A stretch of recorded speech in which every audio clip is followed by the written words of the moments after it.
A igreja, ela é separada, capacitada, guiada e instruída pelo Espírito Santo de Deus. A vida no Espírito Santo não é uma opção, é o único modelo bíblico de igreja na Terra.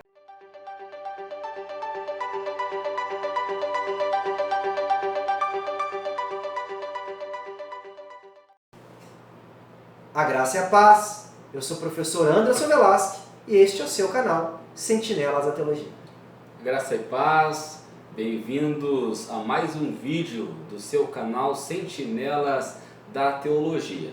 E o vídeo de hoje é o vídeo da lição de número 11, cujo tema é Lucas e Atos, o modelo pentecostal para hoje.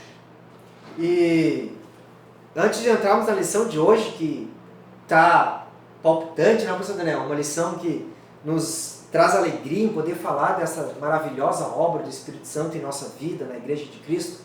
Você que ama a escola bíblica, você que ama a Bíblia, nós pedimos o seu voto de confiança, se inscreve no nosso canal, pois quanto mais inscritos, mais os nossos vídeos são divulgados, mais alcance tem nosso canal. Deixe o seu like missionário, deixe o seu comentário, sua cidade, seu nome. Nós estamos felizes que muitos irmãos têm interagido conosco nos comentários e nós estamos felizes em conhecer você que sempre está aqui nos assistindo, nos acompanhando.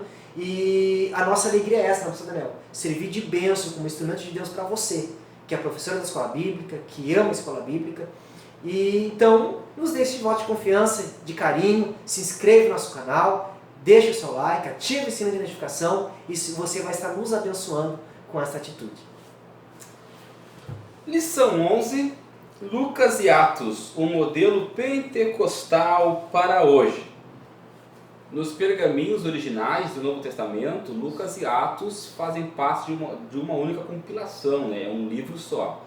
Quando chegou para nós as traduções, que chegou separados, até porque de fato a gente entende que há um momento em que Lucas escreve narrando sobre os eventos da vida de Jesus e há um momento que Lucas dá sequência ao assunto, mas agora focando na igreja propriamente dita. Como disse o professor Daniel, o livro de Lucas e Atos originalmente é um único volume, é um único livro. Está dividido só na disposição dos nossos textos. E Lucas, nesse único livro, que está dividido em dois, é um autor que ele vai enfatizar, ele vai trazer inúmeras referências e comentários da obra e da ação do Espírito Santo. Não somente na vida do Senhor Jesus Cristo, mas também no início, no progresso, na vida de toda a Igreja de Cristo, iniciando ali após o derramamento do Espírito Santo. E no tópico 1 da lição, nós temos o Evangelho de Lucas, o Espírito Santo no ministério de Cristo. Podemos ver a presença poderosa do Espírito Santo em toda a vida de Jesus, do nascimento materno ao túmulo e depois até o trono da glória. O Basílio, que foi um escritor do segundo, terceiro século ali, ele vai fazer uma observação que o Espírito Santo, ele era o amigo inseparável de Jesus. E toda a atividade de Jesus se manifestava através da presença do Espírito Santo. E é justamente isto que Lucas ele vai nos mostrar a partir da narrativa do seu evangelho. Por exemplo, Lucas vai dizer no capítulo 1 e no versículo 35 que a encarnação de Cristo foi obra do Espírito Santo, porque o texto vai dizer que Maria achou-se grávida e essa concepção foi realizada pelo Espírito Santo. Então, a encarnação de Cristo é uma obra do Espírito Santo. Também, quando João Batista vai fazer ali o anúncio de Jesus, quando ele anuncia o ministério de Jesus, ele vai destacar uma obra especial do Espírito Santo. Olha o que Marcos, e saiu o texto de Marcos no capítulo 1 e no versículo 1, o Marcos vai registrar as palavras de João Batista da seguinte forma. Marcos, capítulo 1, versículo 8, melhor dizendo, diz assim: eu em verdade tenho vos batizado com água, porém ele vos batizará com o Espírito Santo. João já está aqui mostrando como é que seria o ministério de Cristo Jesus. Também nós temos ali o Espírito Santo presente no momento público, quando Jesus inicia o seu ministério, lá quando ele é batizado por João Batista no Rio Jordão, que João vai ter aquela visão, né, do Espírito Santo descendo em forma corpórea sobre Jesus. Aquilo é uma manifestação pública do ministério de Jesus que está sendo iniciado pela ação do Espírito Santo. E não só isso, mas lá no livro de Lucas vai registrar que o ministério do Espírito Santo na vida de Jesus foi um ministério de poder. Está lá em Lucas capítulo 4 e no versículo 1. Jesus foi marcado pelo poder do Espírito Santo na sua vida, e isso se decorre em todo o seu ministério. O batismo, os milagres, a leitura bíblica, né, que aos 12 anos, quando Jesus entra lá na sinagoga, pega o livro de Isaías, que o Espírito do Senhor está sobre mim ali, Jesus está dizendo: olha, eu estou aqui, mas estou realizando uma obra no poder do Espírito Santo. Então, Anderson, nós temos essa marca registrada na vida de Jesus: 100% Deus, 100% homem. E no seu ministério, em que ele é 100% homem, ele é 100% homem, mas sendo grandemente ajudado pelo Espírito Santo. E justamente, como o professor Daniel colocou muito bem, Lucas ele vai enfatizar muito isso. Imagina, desde a geração do Cristo. Como ele citou Lucas 1,35, ele vai dizer: e virá sobre ti, falando, né, quando o anjo falou para Maria, virá sobre ti o Espírito Santo de Deus, e tu darás à luz ao menino.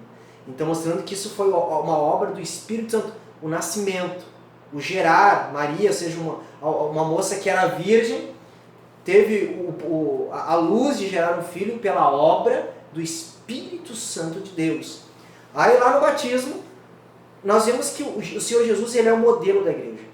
Jesus, ele é o modelo em todas as coisas para nós cristãos. Jesus é o modelo, ele foi o modelo de oração, mesmo sendo Deus, ele orava para mostrar quem ele era, para que hoje nós seguíssemos o seu modelo. Jesus era o modelo de amor, Jesus era o modelo de perdão. Nós vemos até quando o apóstolo Paulo vai falar sobre o Cristo, ele vai falar que Jesus é o primogênito dentre os mortos. Ele morreu a nossa morte, mas como garantia, ele ressuscitou, tem um corpo glorificado, e nós cremos que assim como ele, nós também seremos um dia. Então Jesus, ele nos dá o exemplo, e ele é o primeiro de todas as coisas na igreja. E também Jesus foi o primeiro a receber o batismo no Espírito Santo. Como o primeiro, o precursor da igreja, em Lucas 13, 21, Lucas vai registrar, e aconteceu que, ao ser todo o povo batizado, também foi Jesus. E estando ele a orar, o céu se abriu, e o Espírito Santo desceu sobre ele, mostrando que ali iniciou o ministério. Mais um exemplo para a igreja, que o ministério da igreja, ele é chamado, escolhido e guiado pelo Espírito Santo. Jesus foi um modelo em todas as coisas. Nós vemos que Jesus foi cheio do Espírito Santo, e lá no capítulo 4 de Lucas vai narrar no capítulo 4, versículo 1, Jesus, cheio do Espírito Santo, voltou do Jordão e foi guiado pelo mesmo Espírito no deserto para ser tentado. Mostrando que a vida de Jesus, até mesmo sendo levada à tentação, porque tudo tem um propósito de Deus, era uma vida que era guiada pelo Espírito Santo. Assim é a vida da igreja. Assim é a minha e a sua vida. Isso você tem que enfatizar na sua classe. Que a igreja, em todos os momentos, ela é guiada pelo Espírito Santo. Ela é conduzida pelo Espírito Santo. As nossas atitudes, a obra da igreja, ela é levada pela obra, pela iluminação do Espírito Santo de Deus. E lá no versículo 14 do capítulo 4 vai dizer que após ser tentado, ser levado pelo Espírito Santo ao deserto para ser tentado, para passar, né, por um trabalhar de Deus, nós vamos ver no capítulo 14, ele vai dizer, então Jesus, no poder do Espírito Santo, regressou para a Galiléia, a sua fama correu por toda a circunvizinhança, ensinava nas sinagogas, sendo glorificado por todos. Então nós vemos que Jesus ele vai iniciar seu ministério só após ter sido revestido pelo poder do Espírito Santo. Novamente, Jesus era Deus, sim, mas ele é o modelo. Ele é o exemplo. Jesus é o nosso modelo para todas as coisas. Então nós vemos que Jesus ele foi gerado pelo Espírito, ele foi batizado no Espírito Santo, após esse batismo ele foi guiado pelo Espírito ao deserto para ser tentado, e após vir também cheio do Espírito Santo, ele iniciou o seu ministério, mostrando o exemplo que tudo que nós fizermos para a obra do Senhor, em nome do Senhor, deve ser no poder, na condução e na graça do Espírito Santo de Deus, professor Daniel. Então Lucas nos mostra muito bem esse exemplo de Cristo sendo gerado, conduzido no poder do Espírito Santo. E este registro de Lucas vai virar doutrina na carta de Hebreus, na carta de Romanos, de Efésios, ou seja, todas as cartas pastorais, né? Paulo vai salientar, ou os escritores dessas cartas vão salientar a importância do ministério do Espírito Santo na vida de Jesus. Lá em Romanos, capítulo 1, versículo 4, Paulo vai dizer que Jesus, ele ressuscitou no poder do Espírito Santo. Perfeito. A carta aos Hebreus, no capítulo 9, versículo 14, o escritor vai dizer que Cristo, pelo Espírito Santo, ofereceu-se sem pecado para ser morto, né? E mais, lá em Atos capítulo 2, versículo 33, e também Lucas capítulo 24, versículo 49, o escritor vai salientar que a primeira obra de Cristo após a glorificação foi enviar o Espírito Santo para a igreja. Por quê? Porque assim como a vida de Cristo foi uma vida vivida no poder do Espírito Santo, a vida da igreja também deve ser vivida no poder do Espírito Santo. Aí nós entramos no tópico 2 da lição, né? Atos dos Apóstolos, o Espírito Santo no ministério da igreja. Uma igreja que não é, ou que não tem atuação viva, notória, diária do Espírito Santo, não pode ser chamada de igreja. E a prova disto, Anderson, que toda a narrativa de Lucas, né, quando ele vai escrever Atos, ele salienta estas verdades. Tipo, o Espírito Santo ele vai agir na unidade e na obediência da igreja. Lá em Atos capítulo 2, Lucas deixa bem claro que eles estavam todos reunidos no mesmo lugar. E por que eles estavam reunidos no mesmo lugar? Porque lá no final do livro de Lucas, Jesus vai dizer que eles devem ir para Jerusalém e ficar lá até que do alto recebessem a promessa do Pai. Então eles estavam ali reunidos em obediência, e foi esta obediência que fez com que eles estivessem no lugar certo e recebessem o Espírito Santo. O Espírito Santo, Anderson, também ele vai agir em todo o ato dos apóstolos por meio da pregação do Evangelho. E tem um texto que é muito lindo, que é o texto de Atos, capítulo 16, e o versículo 14, quando Paulo está pregando o Evangelho, e a Lídia, né, a vendedora de púrpura, ela ouve o Evangelho. O texto bíblico vai dizer que o Espírito de Deus, né, o próprio Senhor, através do Espírito Santo, abre o coração de Lídia para que ela recebesse o Evangelho. Então, a pregação movida pela ação do Espírito Santo transformou a vida de Lídia. Então, por meio da pregação, nós veremos, né, Pedro pregando, mais de 3.000 almas se convertendo, e tantos outros testemunhos de pregação que resultaram em conversão ou individual ou em massa, mas essa conversão foi obra do Espírito Santo através da pregação do Evangelho. E isso que o Sr. Daniel está falando, nós já mostramos, até usar aqui a verdade prática, que o comentarista da revista vai dizer que a atividade do Espírito Santo e as suas implicações na vida cristã são padrão bíblico adotado pelo crente pentecostal. Não. A atividade do Espírito Santo é o padrão bíblico para a igreja de Cristo. Independente se nós pentecostais não somos os donos do Espírito Santo. O Espírito Santo atua todo aquele que é a igreja, que reconhece Jesus como Salvador. E Jesus, como foi o modelo, ele demonstrou que a vida cristã só é possível cheia do Espírito Santo. Ele foi o modelo disso. E antes dele ser assunto céu, no Evangelho de João, ele vai dizer, eu preciso ir, porque se eu não for, o Espírito Santo não enviará o outro Consolador. Ele vai dizer, e o Espírito Santo, ele não falará de si mesmo, mas ele testificará de mim. O que Jesus estava dizendo? O Espírito Santo vai vir convencer os salvos, os escolhidos, que eu, Jesus, sou a verdade, o caminho e a vida. E aqui nós já iniciamos essa questão que a igreja, desde o início ao final, ela é chamada, escolhida, conduzida pelo Espírito Santo. Que o tópico 2 vai trazer isso, né? Que é Atos dos Apóstolos, o Espírito Santo no ministério da igreja. Nós vamos ver lá em Tito, professor Daniel. Você pode usar essas passagens para ilustrar essa ação do Espírito Santo em todas as fases da igreja. Tito, no capítulo 2, a carta de Paulo a Tito, no capítulo 3, e o versículo 5 vai dizer bem assim, não por obras de justiça praticadas por nós, mas segundo sua misericórdia, ele nos salvou mediante o lavar regenerador e renovador do Espírito Santo. O que a Bíblia está dizendo? Que a salvação operada em nós foi através da ação do Espírito Santo. Assim como especificou o professor Daniel. Através da pregação do Evangelho, o Espírito Santo gera fé para produzir salvação.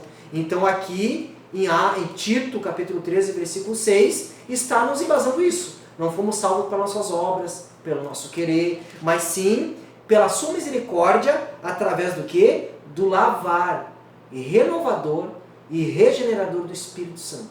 Então o livro de Atos vai mostrar que para ser salvo é necessário a obra do Espírito Santo. Para ser igreja é necessário que o Espírito Santo atue, regenerando, renovando a nossa vida. A obra da regeneração operada pelo Espírito Santo é que nos vai dar as condições de crer no Evangelho. Então nós percebemos o quê? Que para ser igreja, nós precisamos já de início da ação do Espírito Santo. E o livro de Atos vai narrar isso, tanto que alguns teólogos, eles dizem que o livro de Atos não é Atos dos Apóstolos, mas os atos do Espírito Santo, pastor Daniel. Porque nós vamos ver novamente o Espírito Santo salvando, conduzindo, separando. Por exemplo, nós vamos ver, como já foi colocado, o Espírito Santo opera na salvação para ser igreja, e nós vamos ver o Espírito Santo revestindo aqueles que são chamados para fazer a sua obra. E aí nós entramos no batismo no Espírito Santo. Porque tem pessoas que confundem, que pensam que nós só recebemos o Espírito Santo quando somos batizados. Não. A principal obra do Espírito Santo é essa obra que nós falamos que é de salvação. Ninguém crê em Jesus sem a obra do Espírito Santo. Então os apóstolos, eles já tinham o Espírito Santo, porque eles criam em Jesus. Mas agora eles seriam revestidos, que é um revestimento, é uma experiência que ela é a parte, né? ela vem após a salvação, que é o revestimento de poder para fazermos a obra de Deus no poder do Espírito Santo. E lá no capítulo de número 6 do livro de Atos, falando dos atos do Espírito Santo, e o versículo 3 vai dizer bem assim, ó, mas irmãos, quando eles estavam escolhendo os diáconos para servir a igreja, mas irmãos, escolhei dentre vós 7 homens de boa reputação, cheios do Espírito Santo e de sabedoria.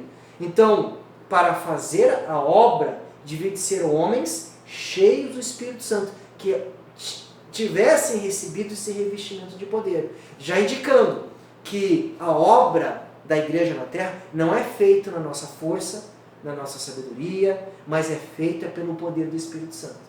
E nós vamos ver que o Espírito Santo ele vai capacitar a sua igreja, nós, para fazer essa obra, ele vai nos salvar, ele vai nos capacitar. E também Atos vai mostrar que o Espírito Santo é aquele que separa, escolhe aqueles que vão fazer a sua obra. Não sou eu que me escolho, mas o Espírito Santo que escolhe. Nós vamos ver isso lá em Atos, no capítulo de número 13. Atos 13, versículo em diante vai dizer bem assim: ó, havia na igreja de Antioquia profetas e mestres: Barnabé, Simeão, por sobrenome Níger, Lúcio de Cirene, Manaém, Colasso de Herodes, o tetrarca, e Saulo. E servindo eles ao Senhor, jejuando, disse o Espírito Santo: separai-me agora Barnabé e Saulo para a obra que os tenho chamado. Então Atos vai nos mostrar que é o Espírito Santo quem nos salva. Para ser igreja eu preciso da ação do Espírito Santo. É o Espírito Santo que capacita a igreja a fazer a obra de Deus. É o Espírito Santo que escolhe.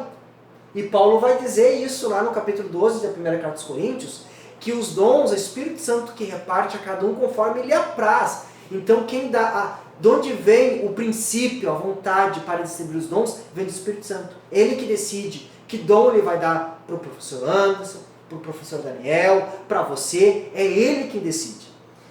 Então nós vemos aqui em Atos 13 que é o Espírito Santo quem separa, quem escolhe.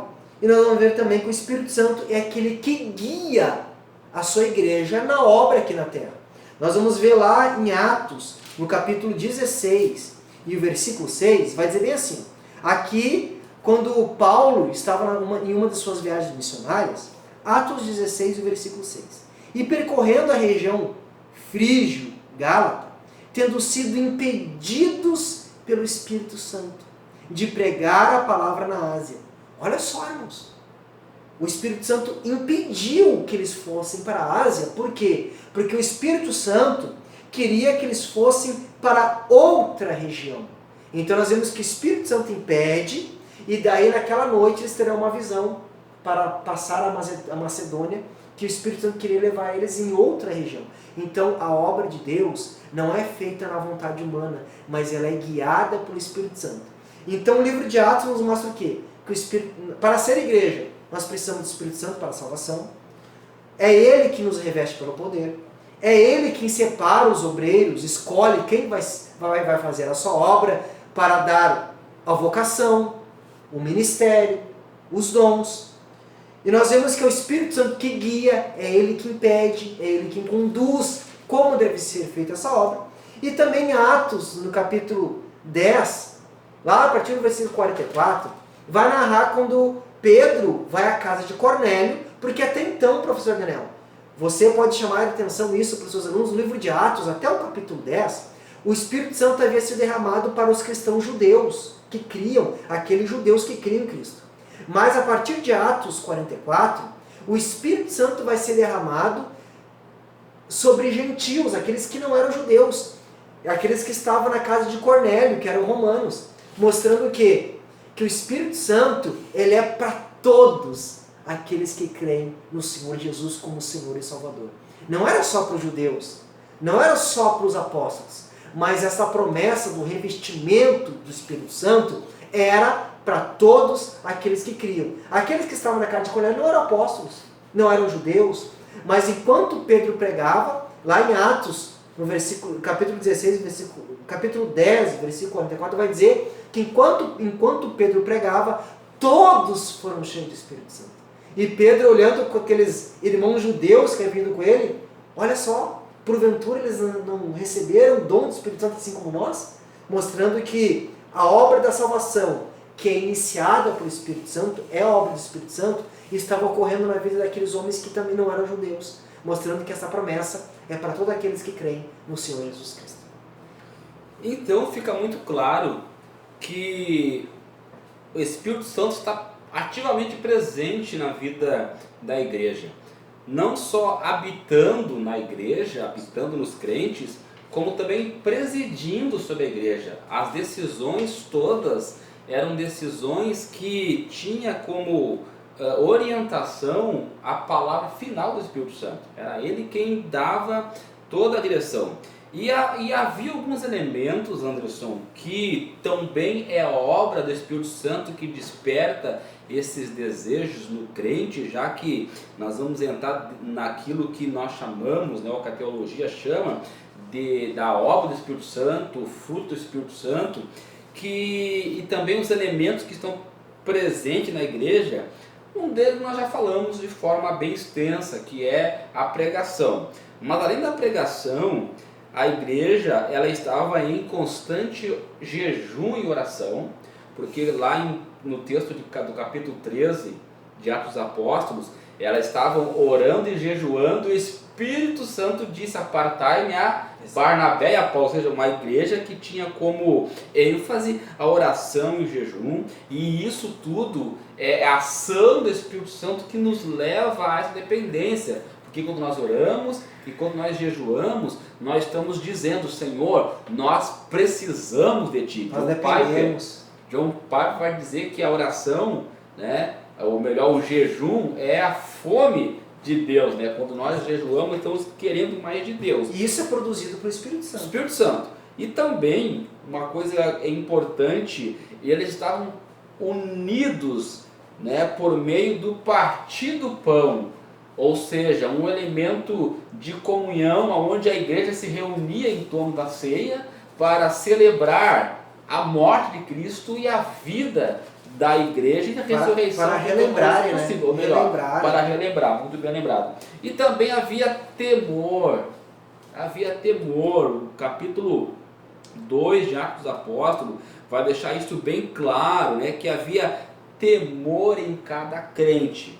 Então vejam bem, tudo isto atrelado à ação poderosa do Espírito Santo. E aí, Anderson, não tem como nós querer o Espírito Santo sem viver uma vida, né, de inteira devoção, dedicação e dependência de Deus. Tem gente que não ora, não jejua, não lê a Bíblia, né, não tem comunhão com a igreja, não teme a Deus e quer que o Espírito Santo use, não vai usar de forma nenhuma. Não porque, busca por as coisas exemplo, do Espírito, né? O próprio Jesus, um homem perfeito, santo em todas as suas ações, ele vivia uma vida de oração, uma vida de jejum, né? E uma vida de temor diante de Deus, e o resultado foi uma ação poderosa do Espírito Santo na sua vida. Então todos esses elementos são elementos que mostram, junto com a disciplina bíblica, né? Porque a disciplina também é uma ação do Espírito Santo.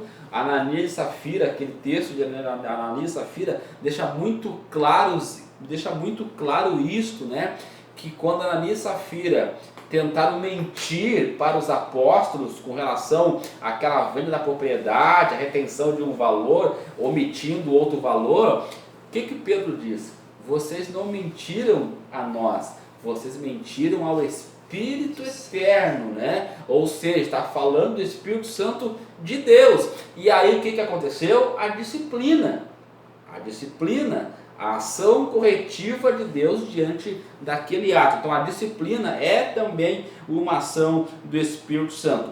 Tudo isso, Anderson, para mostrar que existe um modelo bíblico de igreja. Existe um modelo bíblico de igreja. E o tópico 3 vai nos falar sobre isso. Aqui o autor vai puxar a corda, lógico, né, para o meio pentecostal, mas nós podemos melhorar aqui esse texto para não achar que só nós é quem somos os perfeitos, né? Não, irmão, nós podemos dizer, ao invés de um modelo pentecostal para a igreja dos nossos dias, nós podemos dizer um modelo bíblico para quem quer ser cheio do Espírito Santo nas igrejas dos dias de hoje. E aqui, o tópico 3, ele vai fazer um apanhado de tudo que nós falamos. Se nós olharmos, Jesus foi gerado pelo Espírito Santo. Novamente, Jesus é o modelo da igreja.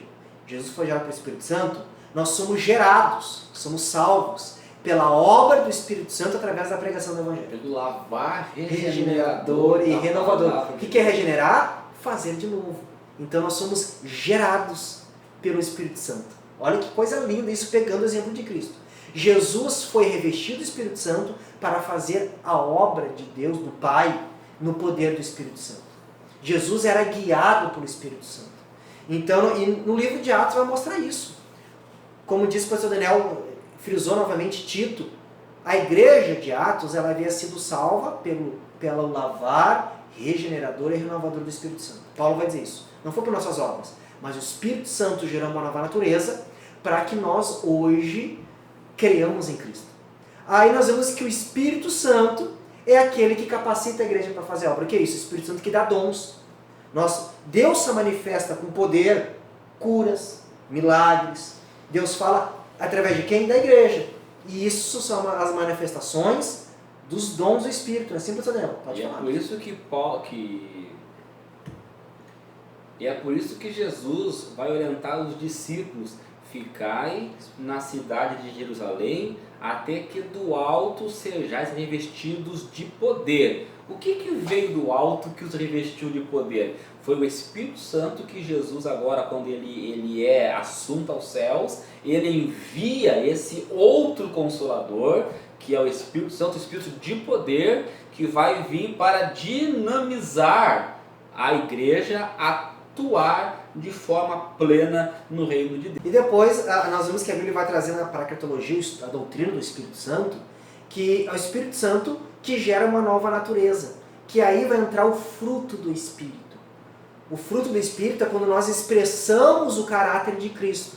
Jesus vai enfatizar isso no Sermão do Monte, vai dizer: vocês saberão, conhecerão o falso do verdadeiro através do fruto, porque só produz fruto bom a árvore boa. Só tem fruto do Espírito aquele que tem o Espírito Santo.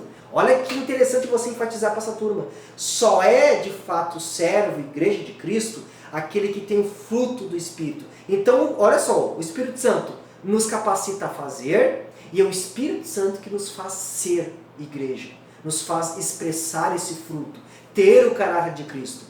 Se enfatiza muito hoje o fazer, mas a Bíblia ela vai valorizar muito mais o ser. Porque Paulo, no capítulo 12 da primeira carta aos Coríntios, ele vai falar dos dons. E no último versículo, para adentrar no capítulo 13, ele vai dizer: mas eu passo a falar-vos de um caminho muito mais excelente, que é o fruto. Porque os dons nos capacita a fazer. Mas o fruto é a expressão, é aquilo que mostra que nós realmente somos salvos, igreja de Cristo. Então, olha só, professor Daniel. Nós somos salvos pelo Espírito, capacitados pelo Espírito, separados pelo Espírito, e somos igreja pela ação do Espírito. Então, como nós falamos lá na abertura do vídeo, a vida no Espírito não é uma opção. Nós só somos igreja quando nós temos uma vida no Espírito Santo de Deus. Anderson, e aqui eu quero chamar a atenção para um detalhe muito importante. Principalmente no meio pentecostal, e nós somos do meio pentecostal. Só que existe um equívoco muito grande, porque tem pessoas que acham que ser cheio do Espírito Santo são aquelas pessoas que têm a manifestação dos dons do Espírito Santo na sua vida. Barulho, né, eles resumem, a maioria dos pentecostais resumem a ação do Espírito Santo a falar em línguas. Quem fala mais língua é mais cheio do Espírito Santo. Irmãos, não é nada disso que a Bíblia nos ensina. Uma igreja cheia do Espírito Santo é uma igreja que zela pela pregação bíblica, pela doutrina dos apóstolos, do perfeito. É uma igreja que zela pela comunhão dos santos. É uma igreja que aplica a disciplina quando há membros faltosos, desrespeitando a palavra de Deus, como por exemplo, Anderson, a igreja de Coríntios.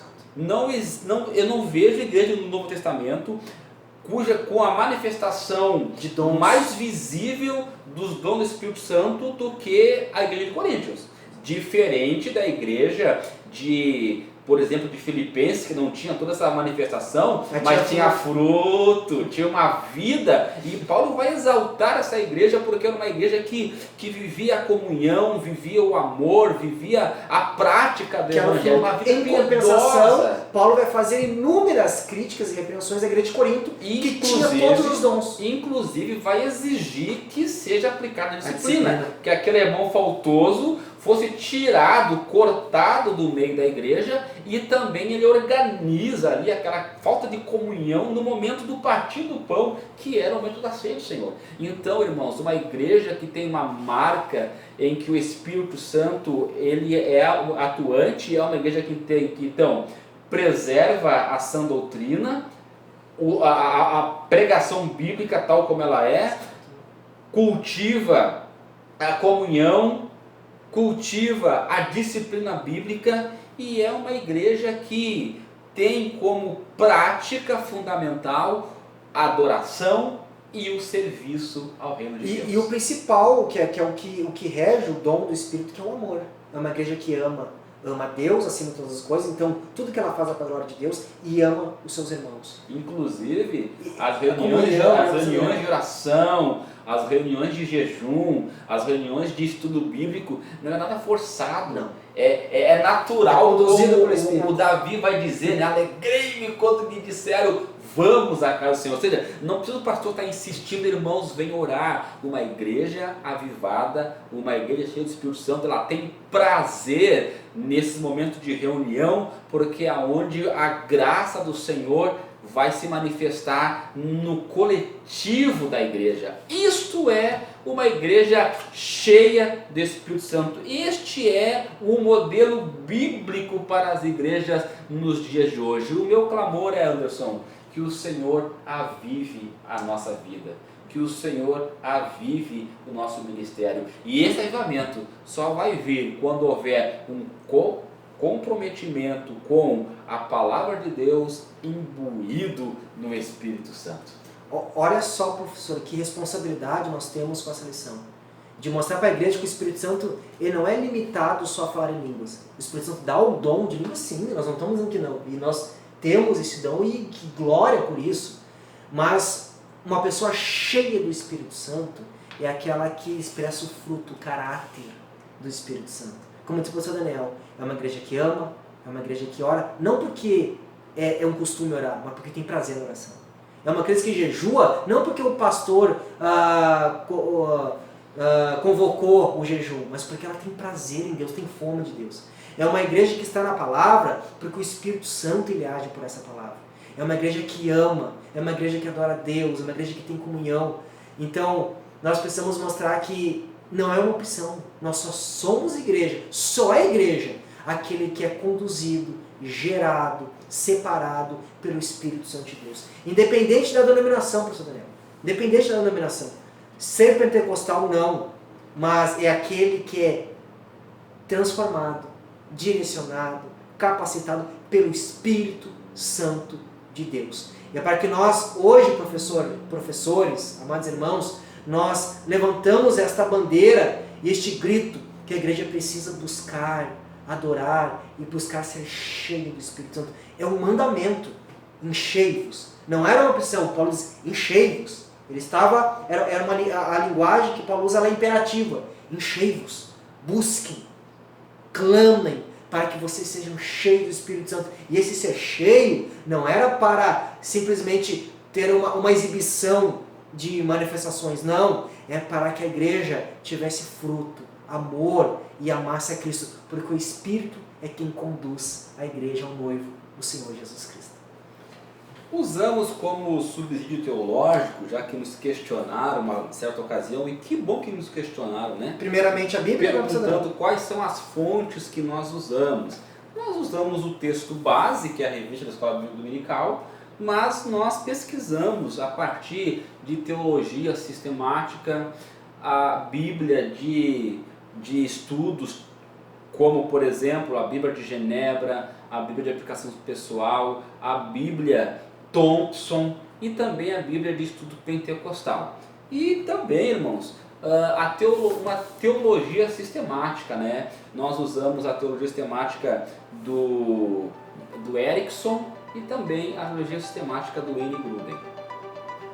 Deus abençoe a tua vida. Até o nosso próximo vídeo do canal Sentinelas da Teologia. Graça e paz, muito obrigado pelo seu carinho, a sua paciência, a sua atenção. Até o próximo vídeo, se assim Deus nos permite.